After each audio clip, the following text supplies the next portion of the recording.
Guys, for the first time நான் பரதமலைக்கு போறேன். வாங்க போலாம். மார்னிங் கொஞ்சம் சீக்கிரமாவே போயிட்டோம். 18 வயசு மேல இருக்கவங்க தான் அலோட். ஸோ வெரிஃபிகேஷன் எல்லாம் முடிச்சுட்டு நானும் என் நண்பர்களோட நடக்க தொடங்கி விட்டேன். நானும் 2 வருஷமா போகணும்னு நினைச்சிட்டு இருந்தேன். இப்பதான் கூப்பிட்டுருக்காரு போல. சுமார் 4500 அடி உயரத்துல ஒரு கோவில் தெரியுதா?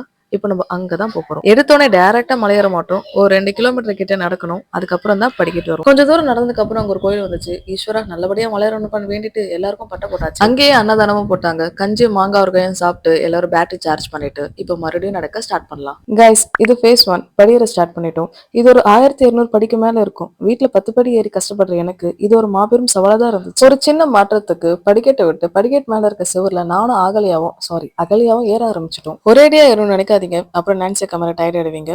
கொஞ்சம் ரெஸ்ட் எடுத்துக்கணும். மாடர்ன் ட்ரெஸ் போட்டு மந்திரவாதி மாதிரி இருக்காரு. இவர் தான் அமல் ப்ரோ, நான்சி அக்காவோட கணவர். இந்த ட்ரிப் எங்களை பத்திரமா கூட்டிட்டு போற ஒரே நல்ல உள்ளம் இவர் தான். எப்படி மாசா ஒதுங்கினது போதும், இன்னும் கொஞ்சம் தூரம் தான் தூரமா இருக்க மலையை பார்த்து சொல்லிட்டு எப்படியோ கஷ்டப்பட்டு ஏறி என்னால முடிஞ்ச சிறிய அன்பளிப்பு கொடுத்துட்டு சொல்லிட்டு வெற்றிகரமாக படிக்கட் பாதையை முடித்து விட்டு மோய். இப்ப நம்ம போறது ஃபேஸ் 2. இது ஒரு கல்லும் மண்ணும் நிறைந்த ஒரு பாதை. படிக்கட் பாதையை விட இது கொஞ்சம் சுலபமா இருக்க மாதிரி தான் இருந்துச்சு. அப்படி இப்படின்னு ஏறிட்டு இருந்தோம். முக்கியமான விஷயம், போறவல நம்ம நண்பர்கள் நிறைய பேர் இருப்பாங்க. நம்ம கையில எதை கிடைச்சாலும் விட மாட்டாங்க.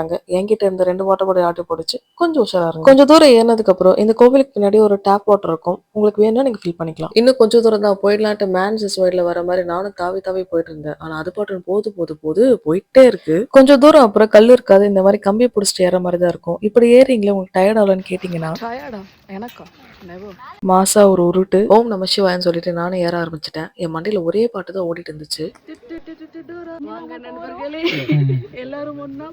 என்னோட மோட்டிவேஷன் பாட்டு பாடி வெற்றிகரமாக ஃபேஸ் 2 முடித்து விட்டு போய் மேல இருந்து அந்த வியூஸ் பார்க்க அவ்வளவு அழகா இருந்துச்சு. சுத்தமான காத்து. சரி நானும் கொஞ்சம் புகைப்படம் எடுத்துட்டு சில் பண்ணிட்டு ரைட் ட்ராக் கை புள்ளுன்னு கிளம்பிட்டேன். அதோ தெரியுதே ஒரு மலை. இப்ப நம்ம அதை நோக்கி தான் போயிட்டு இருக்கோம். இன்னும் கொஞ்சம் தூரம் தான் போயிடலாம். இப்ப நம்ம போக போறது ஃபேஸ் 3. இது பேர் தான் கடப்பர பாதை. த்ரில்லிங்காவும் சேலஞ்சிங்காவும் இருக்கும். போற வழி ஃபுல்லா கடப்பரதான் வச்சிருப்பாங்க. அது ஒன்னொன்னா புடிச்சுதான் நம்ம மேல ஏறணும். கொஞ்சம் கூட்டமா இருந்ததுனால இவனை வச்சு ஒரு சுத்திட்டு நானும் ஏற ஸ்டார்ட் பண்ணிட்டேன். வீட்டுக்கு உருப்படியா போன ஒரு நோக்கத்துல வீடியோ எல்லாம் எடுக்காம பத்திரமா புடிச்சு ஏறிட்டேன்.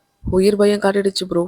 நிறைய இல்ல, ரொம்பவே அள்ளூட்டுச்சு. நான் என் வீட்டு மாடி டேங்க் ஏற மாதிரி எல்லாம் இமேஜின் பண்ணிட்டு ஏற ஆரம்பிச்சிட்டேன் கைஸ். நீங்க எத்தனை தடவை கேட்டாலும் நான் ஒண்ணுதான் சொல்லுவேன், இன்னும் கொஞ்சம் தூரம் தான் போயிடலாம். ஒரு கட்டத்துல எனக்கு ரொம்பவே ட்ரை ஆயிடுச்சு. சுத்தமா தண்ணி இல்ல. எந்த அளவுக்கு நான் தண்ணியோட அருமை எனக்கு இன்னும் புரிஞ்சுது. என்ன புண்ணியம் பண்ணன்னு தெரியல, ஒருத்தர் குளுக்கோஸ் எடுத்து வந்து கொடுத்தார். அதை எடுத்து லபக்கன வாயில போட்டதுக்கு அப்புறம் தான் உடம்புல ஒரு புத்துணர்ச்சி. சரி பேட்டரி சார்ஜ் பண்ணலான்ட்டு அங்க இருக்க அன்னதானம் போயிட்டு எல்லாரும் லைனா உட்காந்துட்டோம். உங்க அக்கா எவ்வளவு பெரிய குக்கா இருந்தாலும் அன்னைக்கு உங்க அக்கா எனக்கு அமிர்தமா தெரிஞ்சது இந்த தயிர் சாதமும் ஊறுகாவும் தான். அது தெம்பா சாப்பிட்டு படிக்கட்டேறி அந்த கோபுரம் பார்க்கும்போது ஈஸ்வரா மனசுக்குள்ள ஒரே ஆனந்தம். அந்த மலையில இருக்க விபூதியெல்லாம் பார்க்கும்போது ஏதோ இமயமலத்துல இருக்க மாதிரி ஒரு ஃபீலிங். நாங்களும் நல்லபடியா கற்பூரம் ஏத்திட்டு உள்ள சாமி பார்க்க போயிட்டோம். சுவாமி மல்லிகார்ஜுன நல்லா தரிசனம் பண்ணோம். திரும்ப எப்போ வருவேன்னு தெரியல. அதனால அங்க இருக்க மலைகள் எல்லாம் கொஞ்ச நேரம் பார்த்துட்டு இருந்தேன். தரிசனம் முடிஞ்சது, வீட்டுக்கு போலாம். இது பார்க்க ரொம்ப அழகா இருக்குல்ல, ஆனா அது நான் இல்ல, இதுதான் நான். நம்மளே யார் கேட்க போறோம். கல்லு மலை படுத்து வேடிக்கை பார்த்துட்டு கீழே குடுக்குன்னு இறங்க ஸ்டார்ட் பண்ணிட்டேன். இந்த ஒரு பயணத்துல நிறைய விஷயம் கத்துக்கிட்டேன். நீங்க வாழ்க்கையில ஒரு தடையாச்சும் போகணும். உங்க ஃப்ரெண்ட்ஸோட போங்க, இன்னும் நல்லா இருக்கும். ஓம் நம சிவாய.